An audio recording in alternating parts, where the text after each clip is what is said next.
यदि आप भी क्लास 12th में और आपको बोर्ड एग्जाम 2025 केमिस्ट्री का 8 मार्च को पेपर देना है तो आज का ये वीडियो आपके लिए रामबाण होने वाला है, क्योंकि आज की इस वीडियो में आपको हम बताएंगे क्लास 12th केमिस्ट्री में प्रीवियस ईयर का क्वेश्चन पेपर बिल्कुल सोल्व करके हम दिखाएंगे। और ये भी आपको हम बताएंगे केमिस्ट्री के पेपर में आपको कॉपी किस प्रकार से लिखनी है।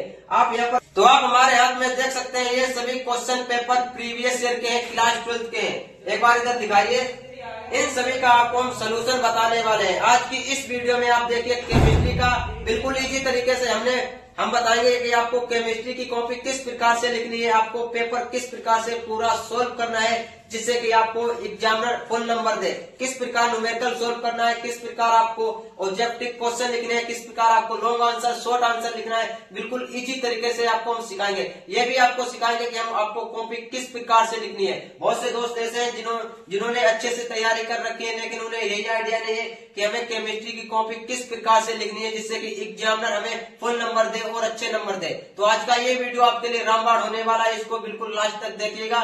चलिए हम अपने टॉपिक को शानदार तरीके से शुरू करते हैं। तो देखते हैं दोस्तों, प्रश्न नंबर 1। शुरू में आपके 6 बहुविकल्पी प्रश्न इसमें होंगे, 6 ऑब्जेक्टिव टाइप के प्रश्न होंगे। प्रश्न नंबर 1 का क्या है दोस्तों, वह ठोस जो विद्युत चालक आघात वर्धीय और तन्य होते हैं कहलाते हैं। ऐसे 4 ऑप्शन दिए होंगे, जैसे कि आपने जब हिंदी का पेपर दिया होगा, फिजिक्स का पेपर दिया होगा, ये तो आपको जानकारी हो गई होगी कि इस प्रकार से बहुविकल्पी पूछे जाएंगे। तो वही आपको कॉपी में लिखकर आना होता है जो ऑप्शन सही हो। ऑप्शन नंबर 1 है आणविक ठोस, ऑप्शन नंबर 2 है आयनिक ठोस, ऑप्शन नंबर 3 है धात्विक ठोस, ऑप्शन नंबर 4 है संयोजक ठोस। तो दोस्तों इसमें जो राइट आंसर था वो ऑप्शन नंबर 3 था, धात्विक ठोस। ये हमारा राइट आंसर है। धात्विक ठोस क्या होते हैं, ये आघात वर्धीय और तन्य होते हैं। तो हमारा इसमें राइट आंसर था ऑप्शन नंबर 3, धात्विक ठोस। अब हम देखते हैं प्रश्न नंबर अगला खा। प्रश्न नंबर खा है दोस्तों, 10% द्रव्यमान प्रतिशत वाले ग्लूकोज के 200 ग्राम बिलियन में ग्लूकोज की मात्रा होगी। ये तो बहुत ही सरल है दोस्तों, इसको हम बिल्कुल आसानी से आपको अभी समझा रहे हैं। 200 कितना है, 200 और कितना निकालना है, 10% गुणे 10%। तो 200 गुणे 10% का बटे में 100। तो देख सकते हैं 1 0 से 1 0 काट दिया इधर, और 1 0 से इस 0 को काट दिया, तो निकल के आया है 20। तो इसमें हमारा राइट आंसर कौन सा है, ऑप्शन नंबर 3 हमारा राइट आंसर है 20। अब हम देखते हैं अगला प्रश्न। प्रश्न नंबर गा है दोस्तों, एक अभिक्रिया के लिए वेग स्थिरांक होता है दोस्तों K 2.3 गुणे 10 की घात -5 litre mole inverse second inverse है। अभिक्रिया की कोटि होगी। ऑप्शन नंबर 1 है दोस्तों शून्य कोटि, ऑप्शन नंबर 2 है प्रथम कोटि, ऑप्शन नंबर 3 है द्वितीय कोटि, ऑप्शन नंबर 4 है इनमें से कोई नहीं। तो दोस्तों इसमें जो राइट आंसर होगा वो ऑप्शन नंबर 3 होगा, द्वितीय कोटि। अब हम देखते हैं प्रश्न नंबर अगला घा। प्रश्न नंबर घा है दोस्तों, क्षारक जो आरएनए में नहीं होता है, इनमें से बताना है कि वो कौन सा क्षारक है जो आरएनए में नहीं होता है। ऑप्शन नंबर 1 है एडेनिन, ऑप्शन नंबर 2 है ग्वानिन, ऑप्शन नंबर 3 है थायमिन, ऑप्शन नंबर 4 है यूरासिल। तो दोस्तों इसमें जो राइट आंसर होगा वो ऑप्शन नंबर 3 होगा, थायमिन। तो ऑप्शन नंबर 3 हमारा राइट आंसर था, थायमिन। जो आरएनए होता है उसमें थायमिन क्षार नहीं होता है। थायमिन जो होता है वो डीएनए में होता है, थायमिन डीएनए में होता है और यूरेसिल आरएनए में होता है। 4 आरएनए में भी पाए जाते हैं और जो 4 होते हैं वो डीएनए में भी पाए जाते हैं। डीएनए में 4 होते हैं, एडेनिन, ग्वानिन, साइटोसिन और थायमिन एटीजीसी, और ये होते हैं डीएनए में एडेनिन, ग्वानिन, साइटोसिन, थायमिन। और आरएनए में होता है दोस्तों आरएनए में होता है एडेनिन, ग्वानिन, साइटोसिन और यूरेसिल, ये 4 होते हैं आरएनए में।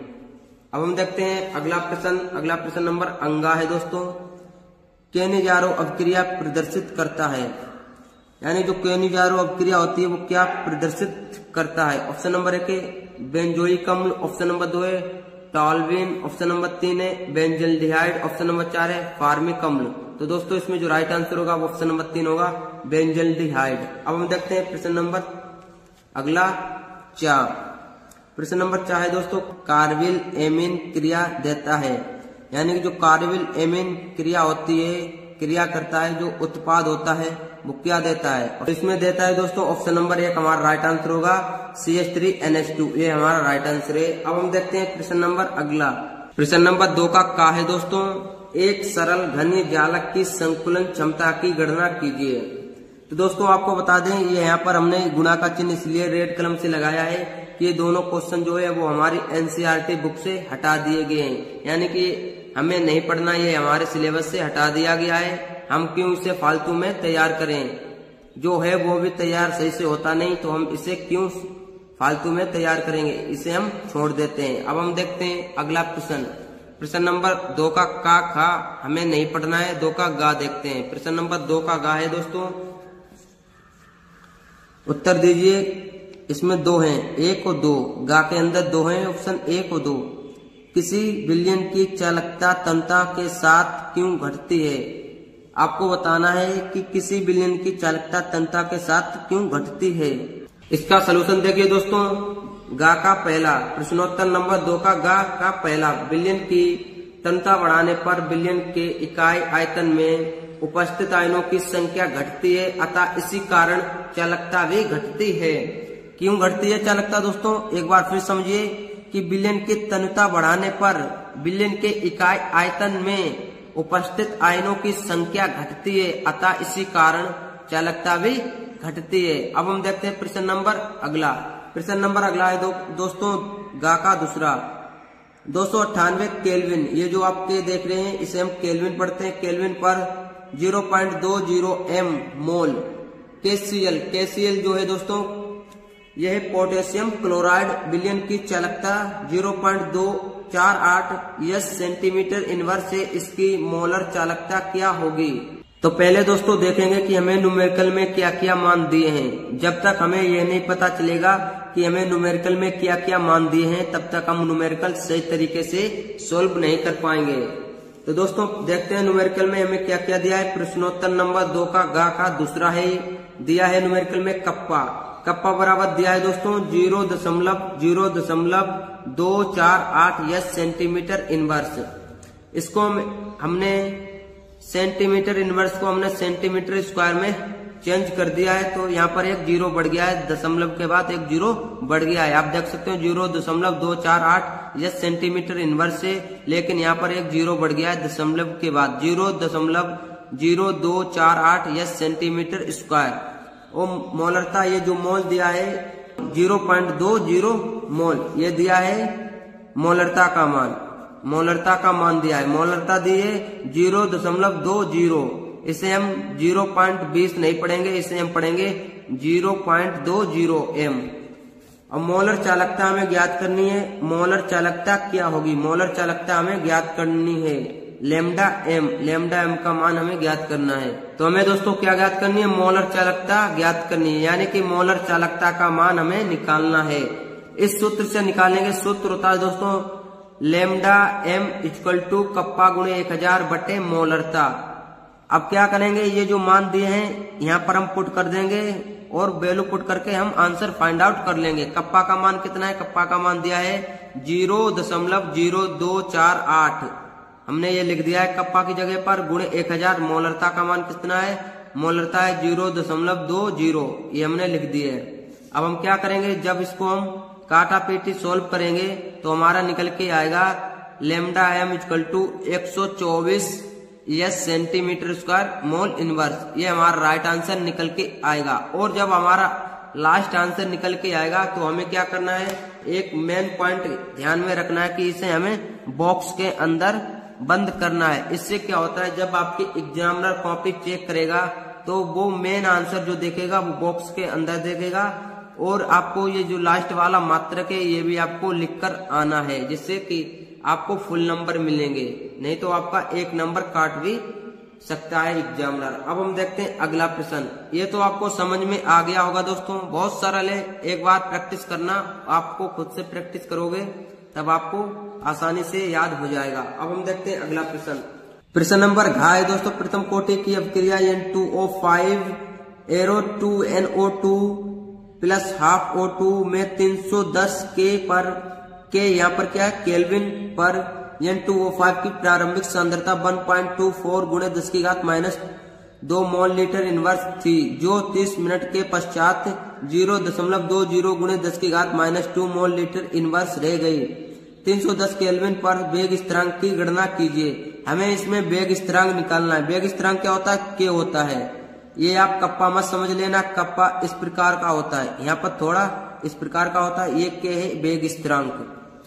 यहाँ पर log 6.2 का मान दिया है 0.7924। जब आपको इस प्रकार का सवाल देखने को मिलेगा तो वहां पर आपको log का मान वही देखने को मिलेगा, यानी कि वही log का मान दिया होता है। तो इसका भी सलूशन हम बिल्कुल आपको सरल तरीके से एकदम न्यूमेरिकल अच्छे तरीके से बताने वाले हैं। देखिए दोस्तों, प्रश्नोत्तर नंबर 2 का घ। प्रश्नोत्तर नंबर 2 का घ है। पहले हमने आपको शुरू में बताया है कि आप जब तक हमें समझ में नहीं आएगा, आपको समझ में नहीं आएगा कि हमें न्यूमेरिकल में क्या क्या मान दिए हैं, तब तक आप अच्छे तरीके से न्यूमेरिकल नहीं लगा पाओगे। तो हमने नोट किए जो हमें न्यूमेरिकल में मान दिया है। प्रारंभिक सांद्रता है ए। प्रारंभिक सांद्रता कितनी है? सवाल में देख सकते हैं, नोट किए 1.24 गुणे 10⁻² मोल लीटर इनवर्स। तो हमारी प्रारंभिक सांद्रता ये हो गई है। A माइनस एक्स के बाद वाली सांद्रता, यानी कि जो 30 समय पश्चात की सांद्रता है वो कितनी है? 0.20 गुणे 10⁻² मोल लीटर इनवर्स है। और समय कितना है? टी क्या होता है? समय। समय कितना दिया है? 30 मिनट। 30 मिनट दिया है। और हमें क्या ज्ञात करना है? वेग स्थिरांक ज्ञात करना है। सूत्र होता है दोस्तों, सूत्र होता है प्रथम कोटि की अवक्रिया के लिए K = 2.303 बटे T log 10 है दोस्तों। यहाँ पर log 10 A बटे A माइनस एक्स। K = 2.303 बटे 30 log 10। अब प्रारंभिक सांद्रता कितनी थी उसका मान हमने लिख दिया है। प्रारंभिक सांद्रता ये है 1.24 गुणे 10⁻²। तो ये लिख दिए। और जो T समय पश्चात की सांद्रता होती है A minus x. A minus x कितनी वैल्यू है? वो है 0.20 गुणे 10⁻²। तो हमने क्या किया है? 10⁻² ऊपर भी है, 10⁻² नीचे भी है, तो हमने इसे काट दिया है। तो ये कैंसिल हो गया है। अब निकल के आया K = 2.303 बटे 30 log 10 1.24 बटे 0.20। अब हमने इसको इससे भी काट दिया है, तो निकल के आया है 6.2। तो निकल के आया K = 2.303 बटे 30 log 10 6.2। अब 6.2 ये है और 6.2 का मान हमें कितना दिया है? यहाँ पर log देख सकते हैं, log 10 6.2 की वैल्यू हमें दी है 7924। तो हमने क्या किया है? यहीं पर इसकी वैल्यू पुट कर दी है। ये निकल के आया K = 2.303 बटे 30 गुणे, यहाँ पर हमने log 10 6.2 का मान यहाँ पर नोट कर दिया है, लिख दिया है। जब हम इसकी गुणा इसमें करेंगे और 30 से भाग करेंगे तो हमारा फाइनली आंसर निकल के आएगा K = 6.082 गुणे 10⁻²। राइट आंसर होगा। तो आज की इस वीडियो में दोस्तों हमने बिल्कुल सरल तरीके से आपको बताया कि हम न्यूमेरिकल कैसे लगाते हैं। आपको न्यूमेरिकल से डरना नहीं है। आपको क्या करना है? 2 से 3 बार आपको खुद से प्रैक्टिस करनी है न्यूमेरिकल की, जिससे कि आपको आसानी से न्यूमेरिकल लगाना आ जाए। जब जो प्रश्न आपको आते हैं वो प्रश्न आपको पहले करने हैं, यानी कि जिन प्रश्नों को आपको सही से उत्तर आता है वो प्रश्न आप पहले कीजिए। जे नहीं आप क्रम से कर ले, आपने एक किया फिर दूसरा किया फिर तीसरा किया, ये आपको नहीं करना है। जो प्रश्न आता है बस उसका प्रश्नोत्तर संख्या डालिए और उसका हल लिखिए। तो दोस्तों आई होप आज का ये वीडियो आपको बहुत ही अच्छा लगा होगा। वीडियो अच्छा लगा है तो प्लीज वीडियो को लाइक कीजिएगा। चैनल पर पहली बार आए तो चैनल को सब्सक्राइब जरूर कर लें। आज की इस वीडियो में हमने आपको इस पेपर का पार्ट 1 बताया है। अगली वीडियो में इसका पार्ट 2 बताएंगे, जिसमें आपको फुल सोल्यूशन बताएंगे। तो अब दोस्तों हम मिलेंगे अगली नेक्स्ट वीडियो में। तब तक के लिए जय हिंद, वंदे मातरम।